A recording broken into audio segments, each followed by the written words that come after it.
Saludamos a esta hora a Daniel Rubenstein, es el sargento responsable de la unidad del portavoz de las Fuerzas de Defensa de Israel, además ex asesor de primeros ministros israelíes y jefe de contenidos de la oficina del portavoz del ciudadano israelí. Bienvenido a NTN 24.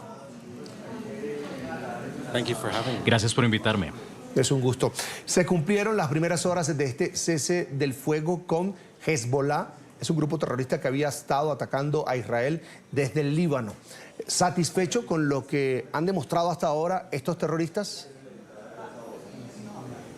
El sentimiento en Israel es que nosotros hemos estado aquí ya antes y no fue hace mucho, fue en verano de 2006. Tuvimos una guerra con Hezbollah que comenzó con un alto el fuego.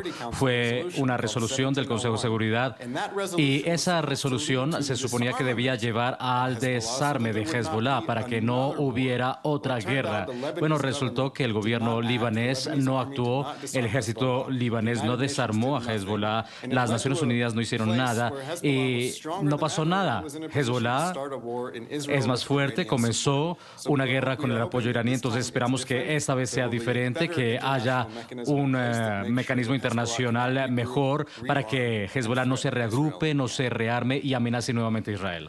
Señor Rubenstein, después de darse a conocer pues esta noticia de cese al fuego, también se han dado varias reacciones, entre esas la del grupo terrorista Hamas, con quienes ustedes libran una guerra desde hace ya bastante tiempo, más de un año, y ellos dicen que podrían también llegar a estudiar un acuerdo. ¿También estarían dispuestos a abrirse a un diálogo con este grupo terrorista?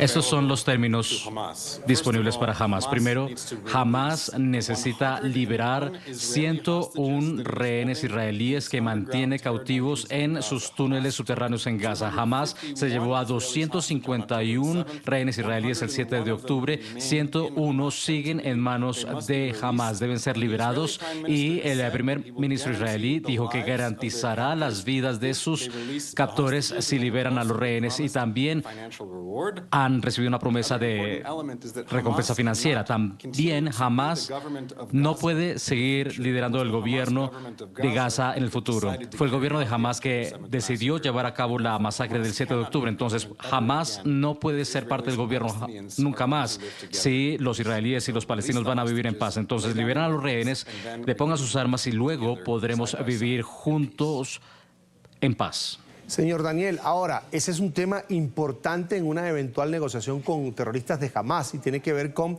qué va a pasar en esa franja de Gaza, territorio palestino, una vez que cesen las hostilidades, porque si bien es cierto, Israel no quiere que Hamas siga en el poder, la comunidad internacional y sobre todo Estados Unidos quiere un cambio de gobierno y no quiere ocupación, y quiere que sea precisamente Israel el que promueva una fuerza política que pueda llevar las riendas de este territorio palestino.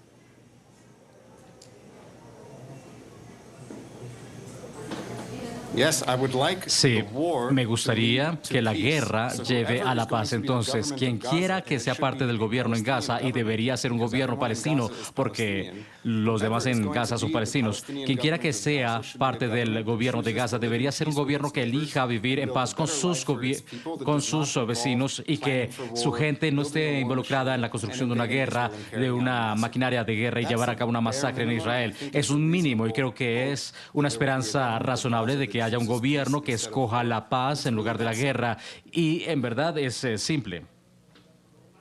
Señor Rubenstein, justamente se da a conocer hoy que Israel notificó a la Corte Penal Internacional su intención de apelar las órdenes de arresto contra el primer ministro Benjamín Netanyahu y su exministro de Defensa por crímenes cometidos, crímenes de guerra en la franja de Gaza, donde se mantiene pues esta guerra contra el grupo terrorista Hamas. Esa orden que se había dado días atrás por parte de la Corte Penal Internacional ha influido de alguna manera en la decisión de parar un poco, de hacer este alto al fuego, o era una decisión que obviamente ya se había tomado con más anticipación, se estaba estudiando desde mucho antes?